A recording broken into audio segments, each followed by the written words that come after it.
നമ്മൾ ഇന്ന് ഈ ഒരു വീഡിയോയിലൂടെ നോക്കാൻ പോകുന്നത് ബാഹുബലി സിനിമയ്ക്ക് പിന്നിലെ ചില കാര്യങ്ങളാണ്. ബാഹുബലി സിനിമ ഇറങ്ങിയിട്ടിപ്പോൾ ഏകദേശം 10 വർഷങ്ങൾ കഴിഞ്ഞു. പക്ഷേ പലരും ഈ ഒരു സിനിമയെ പറ്റി പണ്ട് മുതലേ വിശ്വസിച്ച് വെച്ചിരിക്കുന്ന ചില സംഭവങ്ങളുണ്ട്. അതിന്റെ റിയാലിറ്റി നമുക്ക് നോക്കാം. ആദ്യത്തെ സംഭവമാണ്, ഈ പൽവാൾ ദേവന്റെ മകനാണോ ഈ ഒരു ക്യാരക്ടർ എന്നുള്ളത്. ഈ പൽവാൾ ദേവനെ ഇടയ്ക്ക് ബല്ല എന്ന സിനിമയിൽ വിളിക്കുന്നത് നിങ്ങൾ കേട്ടിട്ടുണ്ടാവും. ഒറിജിനൽ ലാംഗ്വേജിൽ ബല്ലാല ദേവൻ എന്നാണ് യഥാർത്ഥ പേര്. തമിഴിലും മലയാളത്തിലുമാണ് പലുവാൾ ദേവൻ എന്ന് വിളിക്കുന്നത്. അപ്പോൾ നമ്മൾ മകന്റെ കാര്യം നോക്കിയാൽ ഈ ഒരു ഭദ്ര എന്ന ക്യാരക്ടറാണ് സിനിമയിലാളുടെ മകനായി വരുന്നത്. നമ്മളിൽ പലരും ഇന്നും കരുതിയിരിക്കുന്നത് ഇതാളുടെ യഥാർത്ഥ മകനാണെന്നാണ്. നമ്മൾ ഈ ഒരു സിനിമയിൽ നോക്കിയാൽ പലുവാൾ ദേവന്റെ ഭാര്യയെ എവിടെയും കാണിക്കുന്നില്ല. രാജമൗലി പിന്നീട് ഒരു ഇന്റർവ്യൂവിൽ പറഞ്ഞു, ഈ പലുവാൾ ദേവൻ കല്യാണം കഴിച്ചിട്ടില്ല, ആൾക്ക് ബയോളജിക്കലായിട്ടുള്ള മക്കളും ഇല്ല. നമുക്ക് എല്ലാവർക്കും അറിയാം പലുവാൾ ദേവന് ദേവസേനയെ വളരെ ഇഷ്ടമായിരുന്നു. പക്ഷെ ദേവസേനയ്ക്ക് ഇഷ്ടമല്ല, ദേവസേനയ്ക്ക് ബാഹുബലിയായിരുന്നു ഇഷ്ടം. തന്നെ പബ്ലിക്കലി റിജക്റ്റ് ചെയ്തതുകൊണ്ടും ബാഹുബലിയോടുള്ള ദേഷ്യം കൊണ്ടും ദേവസേനയെ 25 കൊല്ലം ചങ്ങലയ്ക്ക് ഇട്ടു. ആളാണെങ്കിൽ കല്യാണവും കഴിച്ചില്ല. ഒന്ന് യെസ് പറഞ്ഞാൽ ദേവസേനയെ കല്യാണം കഴിക്കാൻ പലുവാൾ ദേവൻ ഇപ്പോഴും റെഡിയാണ്. പലരും ഇന്നും കരുതിയിരിക്കുന്നത് ഇത് അയാൾക്ക് ട്രൂ ലവ് ആയതുകൊണ്ടാണെന്നാണ്. എന്നാൽ യഥാർത്ഥത്തിൽ അങ്ങനെയല്ല. രാജമൗലി പറഞ്ഞത് പലുവാൾ ദേവന് ഒരു വൈഫിന്റെ ആവശ്യം ഉണ്ടായിരുന്നില്ല, അങ്ങനെ ഒരു ക്യാരക്ടറിന് ഇമ്പോർട്ടൻസ് ഉണ്ടായിരുന്നില്ല. ആള് കല്യാണം കഴിക്കാത്തത് എന്തുകൊണ്ടെന്നാൽ പലുവാൾ ദേവന് ദേവസേനയെ വേണം. പക്ഷെ അത് ട്രൂ ലവ് കൊണ്ടല്ല. തന്നെ റിജക്റ്റ് ചെയ്ത് കല്യാണം കഴിക്കാൻ ഇഷ്ടമല്ല എന്ന് പറഞ്ഞ വ്യക്തി യെസ് പറഞ്ഞു കഴിഞ്ഞാൽ അത് അയാളുടെ മുന്നിൽ കീഴ്പ്പെട്ടതുപോലെയാവും. അങ്ങനെ ഡോമിനേറ്റ് ചെയ്യാൻ വേണ്ടിയാണ് ആള് കല്യാണം കഴിക്കാതെ യെസ് പറയാൻ കാത്തിരിക്കുന്നത്. ഈ ഒരു പലുവാൾ ദേവൻ ക്യാരക്ടർ വളരെ ഈഗോ ഉള്ള ഒരു ക്യാരക്ടറാണ്. ആൾക്ക് വേണമെങ്കിൽ ബലമായി കീഴ്പ്പെടുത്താമെങ്കിലും ആളങ്ങനെയുള്ള ഒരു ലോക്കൽ വില്ലൻ അല്ല. ചില കാര്യങ്ങളിൽ നല്ല സ്റ്റാൻഡേർഡ് ഉള്ള വില്ലനാണ്. പിന്നെ എങ്ങനെയാണ് ഈ ഒരു മകൻ വന്നതെന്നാൽ ഇത് അഡോപ്റ്റ് ചെയ്ത മകനാണ്. നമ്മൾ നോക്കിക്കഴിഞ്ഞാൽ ഈ ഒരു ക്യാരക്ടർ വളരെ വീക്കായിട്ടുള്ള ഒരു ക്യാരക്ടറാണ്. കട്ടപ്പയെ വിളിച്ചാണ് കുറച്ചു നേരത്തേക്കെങ്കിലും ബാഹുബലിയുടെ മകനായ മഹേന്ദ്ര ബാഹുബലിയിൽ നിന്ന് ഒന്ന് രക്ഷപ്പെട്ട് നിന്നത്. പിന്നീട് ആൾ ചത്തുപോയി. എവിടെ നിന്നാണ് അഡോപ്റ്റ് ചെയ്തതെന്ന് ഇതുവരെ പറഞ്ഞിട്ടില്ല.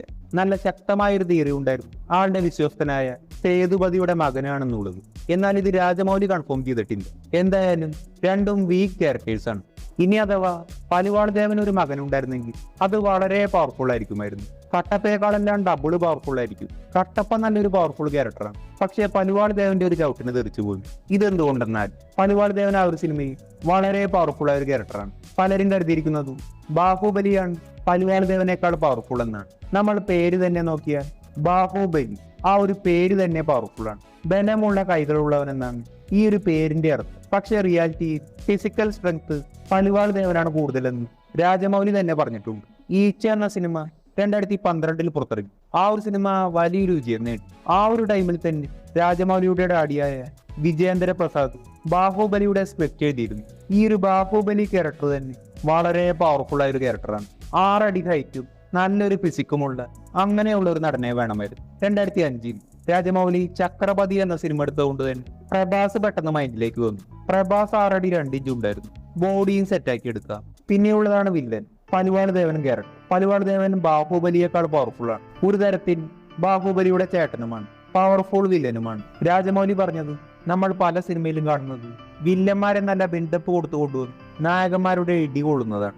രാജമൗലിയുടെ വ്യൂ അനുസരിച്ച് നായകന്റെ വിജയം ഓഡിയൻസിന് ഫീൽ ചെയ്യണമെങ്കിൽ വില്ലൻ അത്രയും പവർഫുൾ ആയിരിക്കും. നായകന് വളരെ ചലഞ്ചിങ് ആയിരിക്കണം. അപ്പോൾ ബാഹുബലിയുടെ വില്ലനും ചേട്ടനുമായ പലുവാൾ ദേവൻ ക്യാരക്ടറെ കണ്ടുപിടിക്കാൻ രാജമൗലി അത്യാവശ്യം ടൈം എടുത്തു. രണ ദഗുപതി ആ ഒരു ടൈമിൽ ചില സിനിമകളിലെല്ലാം ഉണ്ടായിരുന്നു. രാജമൗലി നോക്കിയപ്പോൾ ആളുടെ ലുക്ക് വെച്ച് നല്ല റോളും ചെയ്യാൻ പറ്റും, വില്ലൻ റോളും ചെയ്യാൻ പറ്റും.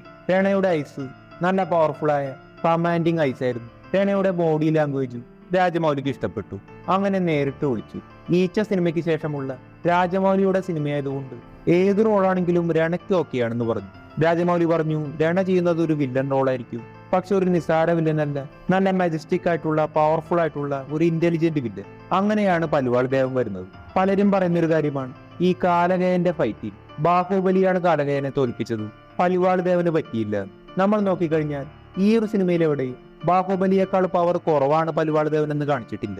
ഈ ഒരു ഫൈറ്റ് തന്നെ നോക്കിയാൽ പലുവാൾ ദേവൻ വന്നപ്പോൾ തന്നെ കാലകയൻ വണ്ടിയുടെ ടയർ നോക്കിയെറിഞ്ഞു. പലുവാൾ ദേവന് ഭ്രാന്ത് കയറി കാലകയൻ അടിച്ചു താഴേക്ക് ഇട്ടു. പിന്നീട് കാലകയൻ ചവിട്ടുന്നു. പലുവാൾ ദേവൻ വീണ്ടും അഗ്രസീവായി തിരിച്ചെന്തെങ്കിലും ചെയ്യാൻ നോക്കുമ്പോഴേക്കും കാലകയന്റെ ടീം വന്ന് വളർന്നു. ഈ ഒരു സമയം കൊണ്ട് ബാഹുബലി വന്നു കാലകയന്റെ 16 വരെ നടത്തി. പലുവാൾ ദേവൻ നോക്കുമ്പോൾ അവിടെ വലിയൊരു ഫൈറ്റ് നടക്കുന്നു. ഈ പന്നികളാണെങ്കിൽ ഫ്രണ്ടിൽ നിന്ന് മാറുന്നുമില്ല. ഇങ്ങനെയായിരിക്കും പലുവാൾ ദേവന്റെ മൈൻഡ് വോയിസ്. അങ്ങനെ ബാഹുബലി ഓൾറെഡി കാലകേയന്റെ പരിപ്പളക്കി വെച്ചിരുന്നു. പലുവാൾ ദേവൻ അടിച്ചപ്പോഴേക്കും കാലകേയൻ ചത്തുപോയി. നമ്മളിവിടെ നോക്കിക്കഴിഞ്ഞാൽ കാലകേയനെ തോൽപ്പിച്ചത് ബാഹുബലിയാണെങ്കിലും പലുവാൾ ദേവന് ശരിക്കും ടൈം കിട്ടിയിട്ടില്ല. നമുക്ക് എന്തുകൊണ്ടാണ് ബാഹുബലി പവർഫുൾ ആയി തോന്നുന്നതെന്നാൽ, ഒന്നാമത്തെ കാര്യം ബാഹുബലി എന്ന പേരാണ്. രണ്ടാമത്തേത് ഡാഡിയെയും മകനെയും ചേർത്ത് സ്വാഭാവികമായും ബാഹുബലിക്കാണ് സ്ക്രീൻ ടൈം ഉള്ളത്. രണ്ടുപേരെയും ചേർത്ത് നമ്മൾ ബാഹുബലിയുടെ പവർഫുൾ സീനുകൾ കൂടുതൽ കണ്ടു. പലുവാൾ ദേവന്റെ കുറവായിരുന്നു. മൂന്നാമത്തെ കാര്യം ഫിസിക്കൽ സ്ട്രെങ്ത് പലുവാൾ ദേവനാണ് കൂടുതലെങ്കിലും വെപ്പൺ സ്കില്ല്, ഇന്റലിജൻസ് എല്ലാം കൂടുതലുള്ളത് നമ്മുടെ ബാഹുബലിക്കാണ്. നമ്മൾ സിനിമ തന്നെ നോക്കിയാൽ ബാഹുബലി പലതരത്തിലുള്ള വെപ്പൺസ് യൂസ് ചെയ്യുന്നുണ്ട്. കയ്യിൽ കിട്ടിയതെല്ലാം വെപ്പൺസ് ആക്കുന്നുണ്ട്. പലുവാൾ ദേവൻ മെയിനായി യൂസ് ചെയ്യുന്നത് വെയിറ്റ് ഉള്ള വെപ്പൺസാണ്. അതൊരു പവറിന്റെ പ്രതീകമാണ്. ബാഹുബലിയുടെ മകനും ഏകദേശം ഡാഡിയുടെ പോലെയുള്ള കഴിവുകളും. എന്തുകൊണ്ടാണ് പലുവാൾ ദേവൻ തോൽക്കുന്നതെന്നാൽ, പലുവാൾ ദേവൻ അത്യാവശ്യം പ്രായമായി, നല്ല പവർ ഉണ്ടെങ്കിലും ബാഹുബലി പ്രൈം ഏജിലാണ്. മറ്റൊരു കാര്യം, ഈ ഒരു അഗ്രസീവ്നെസ് പലുവാൾ ദേവന്റെ ഒരു ഡിസഡ്വാൻറ്റേജ് ആണ്. ക്ലൈമാക്സ് ആവുമ്പോൾ ബാഹുബലി ഡാഡിയുടെ പോലെ ദേവസേനയെ കെട്ടിയിട്ടിരുന്ന ചെയിൻ തന്നെ ഒരു വെപ്പൺ പോലെ യൂസ് ചെയ്യും. പിന്നീട് ചെയ്യുന്ന ഫൈറ്റ് അല്ല, വളരെ ഫോക്കസ് ചെയ്താണ്. പലുവാൾ ദേവന്റെ ആങ്കർ കൂടി ആൾക്ക് ഫോക്കസ് ചെയ്യാനൊന്നും പറ്റുന്നില്ല. അങ്ങനെ ഫിസിക്കലി, മെന്റലി, സ്പിരിച്വലി ക്ലൈമാക്സിൽ ബാഹുബലിക്കാണ് പവർ കിട്ടുന്നത്. ഇതെല്ലാം കൂടി ചേരുമ്പോഴാണ് പലുവാൾ ദേവൻ തോക്കുന്നത്. യഥാർത്ഥത്തിൽ ഈ ഒരു പലുവാൾ ദേവൻ ബുക്ക് അനുസരിച്ച് ആദ്യമൊന്നും വില്ലനായിരുന്നില്ല. പലുവാൾ ദേവന്റെ ഡാഡിയായിരുന്നു പണ്ട് രാജാവാവേണ്ടിയിരുന്നത്. പക്ഷെ കുറവുകൾ ഉള്ളതുകൊണ്ട് ആളുടെ അനിയൻ അത് കിട്ടി. അനിയൻ പിന്നീട് മരണപ്പെട്ടു. അപ്പോൾ യഥാർത്ഥത്തിൽ വളർന്നു കഴിഞ്ഞാൽ ചേട്ടന്റെ മകനായ പലുവാൾ ദേവനാണ് രാജാവാകേണ്ടത്. പക്ഷെ ശിവഗാമി ബാഹുബലിയെയും എടുത്തു വളർത്തി. രണ്ടിൽ ആരാണോ മികച്ചത് അവനെ രാജാവാക്കുമെന്ന് തീരുമാനിച്ചു. തുടർന്നുള്ള സംഭവങ്ങളാണ് നമ്മൾ സിനിമയിൽ കണ്ടത്. സ്വന്തം അനിയനല്ലാത്ത ബാഹുബലി രാജാവായത്, ചെറുപ്പം മുതലേ ഉള്ള ഡാഡിയുടെ പിരികേറ്റലും, ദേവസേന, അങ്ങനെ പല കാരണങ്ങൾ കൊണ്ട് വില്ലനായതാണ്. മറ്റൊരു കാര്യമാണ്, നിങ്ങൾ പണ്ട് മുതലേ കേട്ടിട്ടുണ്ടാവും, രാജമൗലി ആദ്യം ബാഹുബലിയായി ഋതിക് റോഷന്, കട്ടപ്പയായി നമ്മുടെ ലാലേട്ടന്, പലുവാൾ ദേവനായി ജോൺ അബ്രഹാം, ശിവഗാമിയായി ശ്രീദേവി, ഇവരെല്ലാമാണ് ആദ്യം കണ്ടത്. ഇവർ റിജക്റ്റ് ചെയ്തു.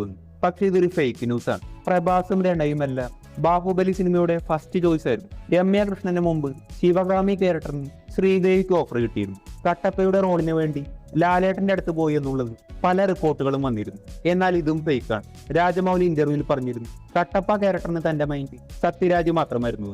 കട്ടപ്പയ്ക്ക് വേണ്ട ബോഡി എക്സ്പ്രഷൻ, സൗണ്ട്, ഇതെല്ലാം സത്യരാജിലാണ് കണ്ടത്. മറ്റൊരു കാര്യമാണ് ബാഹുബലി 3 സിനിമ വരുമെന്നുള്ളത്. സിനിമ റിലീസ് ചെയ്തപ്പോൾ പലരും കരുതിയത് ബാഹുബലി 3 അനൗൺസ് ചെയ്യുമെന്ന്. എന്നാൽ ബാഹുബലി എറ്റേണൽ വാർ എന്ന ഒരു അനിമേഷൻ മൂവിയാണ് വരുന്നത്. ബാഹുബലി 3യുടെ ലൈവ് ആക്ഷൻ ഒരിക്കലും വരാൻ പോകുന്നില്ല. കാരണം എന്തെന്നാൽ ആ ഒരു സ്റ്റോറി അവിടെ വെച്ച് നല്ല രീതിയിൽ എത്താൻ ഇനി വില്ലന്മാരൊന്നുമില്ല.